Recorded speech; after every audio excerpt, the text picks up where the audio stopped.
This point, need I not mention that a lot of people in the audience have already passed out. People's heads were double the size. You just knew that you were no longer there alone. But there is something I did not mention.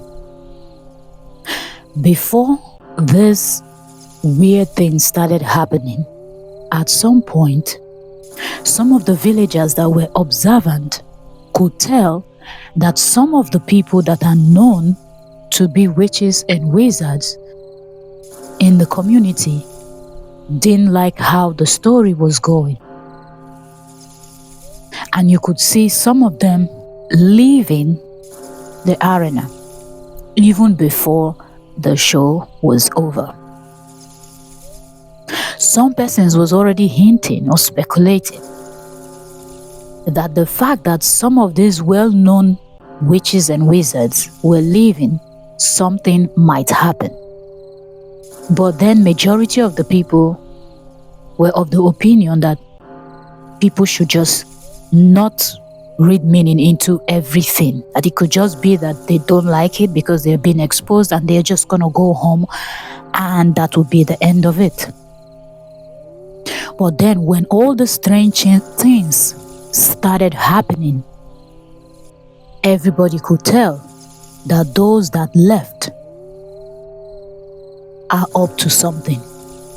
So back to where we stopped in part 2, where I told you that the head of these people playing this drama was lifted up by unknown forces, suspended in the air for some minutes and slammed on the floor. While this was happening, while he was suspended in the air, remember they were all gathered in a circle doing their incantation, body movement, acting like people that were possessed. But when the real possession happened, you that you were watching, you could tell. So when this man was suspended in the air, those other actors that were surrounding him were now all laying down on the floor, and each, or should I say on the ground, and each and every one of them was rolling and displaying like an animal. Some were moving like a snake. Some were making sounds of different animals. You could see their hair, people's hair standing in a way that you would need a lot of hair products to really make your hair stand that way, or maybe blow your hair with a lot of wind, maybe like putting on a strong fan and standing right in front, something. It just wasn't normal. Now at this point, people were running up and down. People didn't know what to do. So now the church people started praying, because now it was now the battle of light and darkness. After the other man was slammed on the floor, he went numb. He wasn't moving. Everybody thought he was dead. So people were trying to hold the other people that were displaying, being possessed, and trying to put them together, hold them, tie them up, but it wasn't working. Several hefty men from the community were trying to hold just one person, but they could not. It seemed like there were 10 or 50 persons in one. That's the strength that each one of them had. So they finally started praying. Everybody was praying. People that were running home were running home. They were praying and praying and praying. And at some point, you will notice that the birds that were flying around the square started reducing, because more people now started joining in prayers and trying to pray and pray and pray. And you could see that the battle was on. The witches were doing their thing and the people from the church were praying. So at some point, they were able to hold them together, take ropes and tie them up and carry them to, from the village square to a church. At this point, they didn't mind which church was closest, just removing them from that place and making sure that everybody goes home was what everybody had in mind. So they carried all of them to a church and they started praying. So a night vigil was held. As these people were in the church, some of us are so curious that when things like this are happening, you don't want to leave halfway and go home. You don't want somebody else to tell you the story the next day. So we followed because we wanted to see the end. We have heard a lot of stories about this community called Old Town. Some people call it Strong Town, but we have never seen the darkness manifest right in front of our eyes. So we were not going to miss this day, which is something I would not advise anybody to do.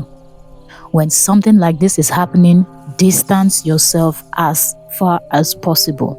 Because if you are not spiritually strong, you can go home with something, not even knowing what is following you home. So I advise, if you are not spiritually strong, distance yourself. Back to the story. So we followed these youths that bundled these people. As they were carrying them, it was a battle. It gets to some point where they could not move because some kind of forces was stopping them from taking these people that are possessed into the church, that are possessed by this spirit of witchcraft, or what am I going to call it?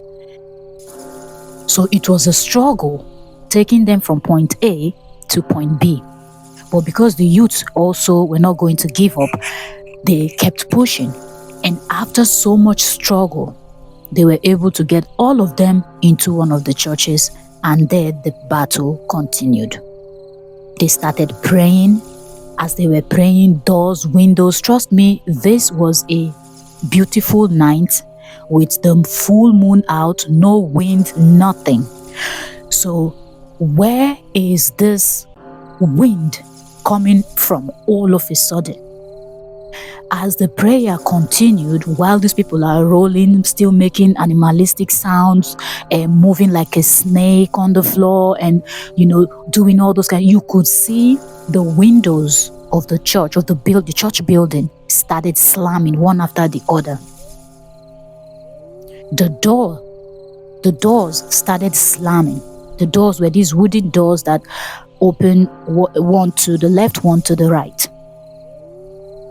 The doors started slamming, heavy wind coming inside. Everybody had to pray. At this point, it didn't matter if you're a believer or not, but you know that you cannot sit there or stand there and be quiet.